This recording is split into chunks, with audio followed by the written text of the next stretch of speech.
বাজারে এখন প্রচুর পরিমাণ পাকা তাল পাওয়া যাচ্ছে।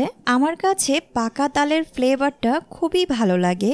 কেমন হয় যদি চিরাচরিত কালাকাঁদ মিঠাইয়ের মাঝে তালের ফ্লেভার পাওয়া যায়? আজকের ভিডিওতে ঠিক এটাই তৈরি করব, তালের কালাকাঁদ মিঠাই। এর জন্য শুরুতেই আমাদের প্রয়োজন হবে ফ্রেশ ছানা। আমি হাঁড়ির মাঝে 1 লিটার পরিমাণ ফুল ক্রিম তরল দুধ নিয়েছি। মিডিয়াম আঁচে দুধটাকে জাল করতে হবে একটা বলক আসা পর্যন্ত। অন্যদিকে আমি একটা কাপের মাঝে 1 টেবিল চামচ পরিমাণ ভিনেগার নিয়ে তার মাঝে কিছুটা পানি মিশিয়ে নিচ্ছি। দুধে একটা বলক চলে এসেছে। ভিনেগারের মিশ্রণটাকে দুধের মাঝে দিয়ে দিচ্ছি। কিছুক্ষণ অপেক্ষা করে একটু নাড়ানি দিয়ে নেড়ে নিতে হবে। দেখতেই পাচ্ছেন দুধ থেকে ছানাটা আলাদা হয়ে আসছে। একটা চালনির উপরে নিয়ে এক্সট্রা পানিটা ঝরিয়ে নিতে হবে। তারপর ঠান্ডা পানি দিয়ে ভালোভাবে ছানাটা ধুয়ে নিতে হবে, যাতে করে এর মাঝে ভিনেগারের গন্ধটা আর না থাকে। এখন এই ছানাটা 20 মিনিটের জন্য এভাবেই রেখে দিচ্ছি, যাতে করে এক্সট্রা পানিটা বের হয়ে যায়। এরপর হাত দিয়ে 5 মিনিটের জন্য ছানাটাকে ভালোভাবে মথে নিতে হবে।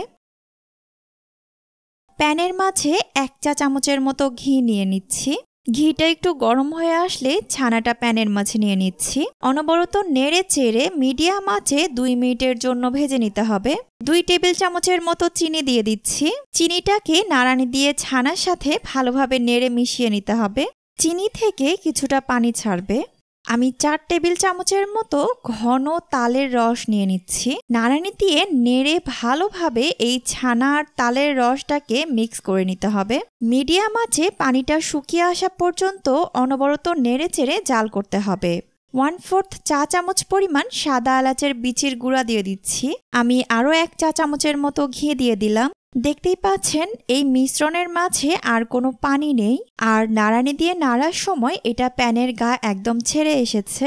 তার মানে মিক্সটা পারফেক্টলি রেডি। একটা ছড়ানো পাত্রের মাঝে ঢেলে নিয়ে এরকম চারদিকটা সমান করে নিতে হবে। ছুরি দিয়ে কেটে আমি এটাকে 6 টুকরা করে নিচ্ছি। ওপর থেকে বাদাম দিয়ে ডেকোরেশন করে নিচ্ছি। আপনারা নিজেদের পছন্দ মতো কিশমিশ বা অন্য কিছু দিয়েও ডেকোরেট করে নিতে পারেন। তৈরি হয়ে গেল দারুণ মজার তালের কালাকাঁদ মিঠাই। তালের সময় ফুরিয়ে যাবার আগে বাড়িতে একবারের জন্য ট্রাই করে দেখতে পারেন, আপনাদের অনেক ভালো লাগবে। আরও অনেক নতুন আর মজার রেসিপি মিস না করতে চাইলে আমার চ্যানেলটি এখনই সাবস্ক্রাইব করে নিন। আজকের মতো এখানেই বিদায় নিচ্ছি। আল্লাহ হাফেজ।